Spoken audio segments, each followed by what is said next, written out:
আমরা রাজনীতিকে অনেক সময় শুধু হার-জিতের খেলা হিসেবেই দেখি, তাই না?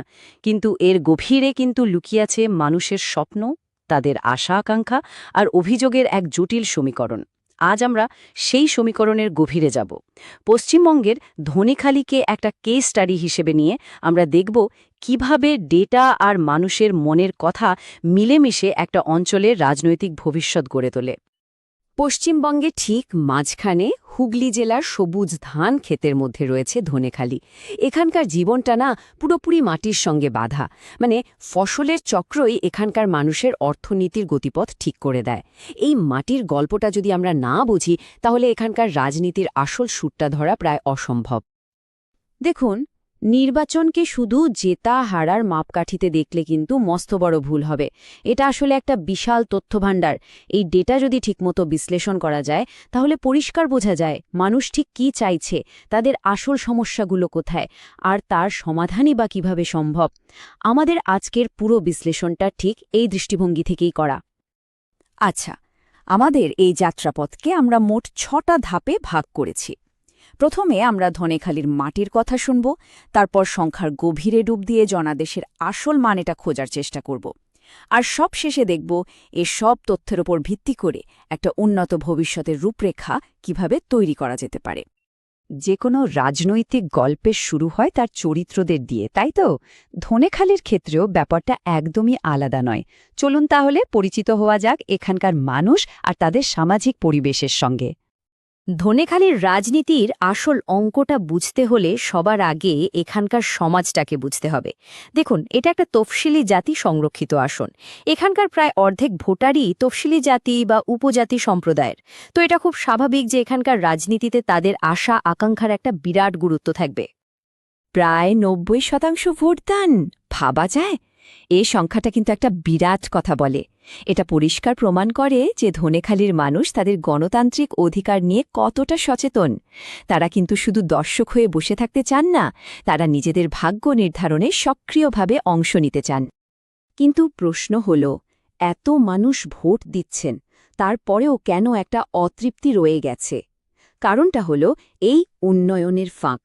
মানে ভাঙাচোরা রাস্তা, প্রতি বছর বর্ষায় বন্যার ভয়, চাকরির অভাবে হতাশ যুব সমাজ, আর ফসলের ন্যায্য দাম না পাওয়ার যন্ত্রণা। এসব না পাওয়াগুলোই হয়তো তাদের বারবার ভোট কেন্দ্রে টেনে নিয়ে আসে, একটা পরিবর্তনের আশায়।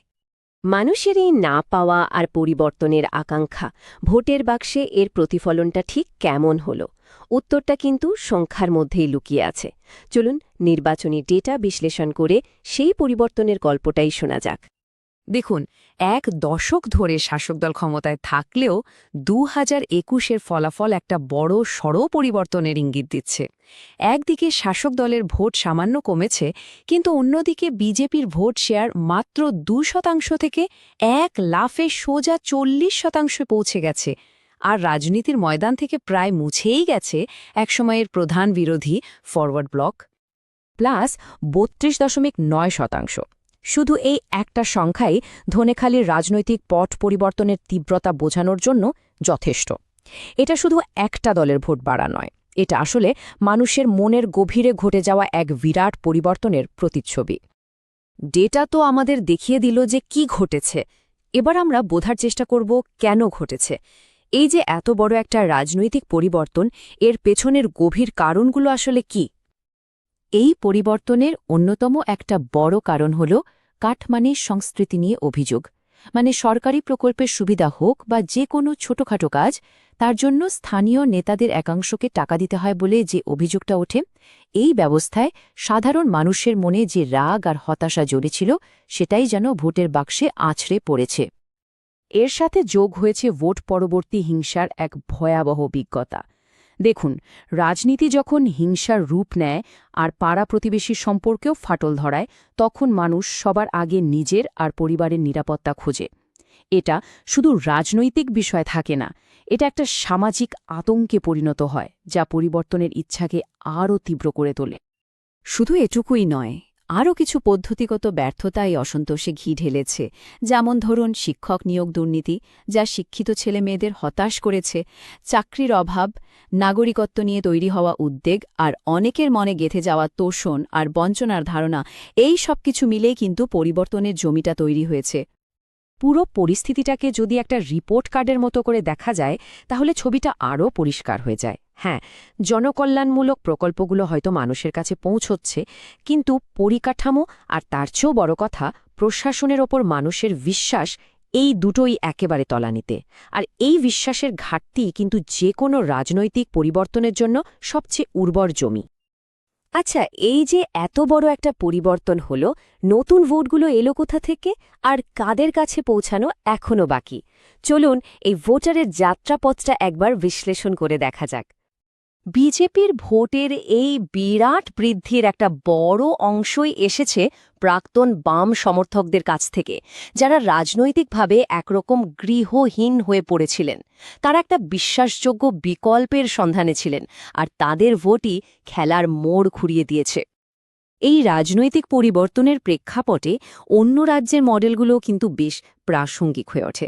যেমন ধরুন ত্রিপুরার একেবারে নিচু তলার সংগঠন তৈরির কৌশল, বা আসামের নির্দিষ্ট ইস্যু ভিত্তিক প্রচার। ধনেখালির স্থানীয় সমস্যাগুলোর সমাধানেও এই ধরনের কৌশল বেশ কার্যকর হতে পারে। তো সমস্যাগুলো তো চিহ্নিত হলো, কিন্তু সমাধানটা কি? শুধু সমস্যা খুঁজে বের করলেই তো হবে না। তথ্যের ভিত্তিতে একটা কার্যকর সুশাসনের মডেল কিভাবে তৈরি করা যায়, চলুন এবার সেই রূপরেখাটা দেখা যাক। এর জন্য একটা চারমুখী কৌশলের কথা ভাবা হয়েছে, যার নাম চতুর্মুখ মতবাদ। এর চারটে দিক আছে। একদিকে শিবের মতো দুর্নীতি আর হিংসার বিনাশ, অন্যদিকে বিষ্ণুর মতো উন্নয়ন আর স্থিতিশীলতার আশ্বাস, ব্রহ্মার হাত ধরে প্রযুক্তি নির্ভর আধুনিক শাসন, আর দুর্গার রূপে নারী ও দুর্বলদের সুরক্ষা। এই চারটে স্তম্ভই ভোটারদের মূল উদ্বেগগুলোর সরাসরি জবাব দেয়। আর শুধু তত্ত্ব নয়, প্রয়োজন একেবারে নক্কার প্রতিশ্রুতির। এই উন্নয়ন প্রতিজ্ঞাপত্র সেই দিশাই দেখাচ্ছে। এটা কোনো ফাঁপা প্রতিশ্রুতি নয়, বরং জনগণের সঙ্গে একটা পাকা চুক্তি। কোন প্রকল্পে কত টাকা খরচ হবে, কত দিনের মধ্যে কাজ শেষ হবে, আর তাতে সাধারণ মানুষের কি লাভ হবে, সবকিছুর স্পষ্ট হিসাব এখানে রয়েছে। আমরা আমাদের বিশ্লেষণের প্রায় শেষে এসে গেছি। এবার একটু ভবিষ্যতের দিকে তাকানোর পালা। ধনেখালি রাজনীতির সামনে আসল চ্যালেঞ্জটা কি, আর সেখান থেকে বেরিয়ে আসার পথটাই বা কোনটা? তথ্য বলছে লড়াইটা এখন একদম হাড্ডাহাড্ডি। 2021 সালের 40.5% ভোট একটা মজবুত ভিত্তি তৈরি করে দিয়েছে ঠিকই, কিন্তু এর মানেই নয় যে জয় কারোর জন্য নিশ্চিত। আগামী দিনের সঠিক কৌশল আর তার সফল রূপায়ণই ঠিক করে দেবে শেষ হাসিটা কে হাসবে। আর এখানেই আমাদের আজকের আলোচনার মূল প্রশ্নটা এসে দাঁড়ায়। আসল লড়াইটা শুধু একটা আসন জেতার নয়। আসল লড়াইটা হল মানুষের ভেঙে যাওয়া বিশ্বাসকে আবার জোড়া লাগানোর। হিংসা আর দুর্নীতির কারণে যে ক্ষত তৈরি হয়েছে, তা কি স্বচ্ছ প্রশাসন আর সময়মতো পরিষেবা দিয়ে সারিয়ে তোলা সম্ভব? এর উত্তর ধনেখালির মানুষই দেবে, তাদের ভবিষ্যতের মাধ্যমে।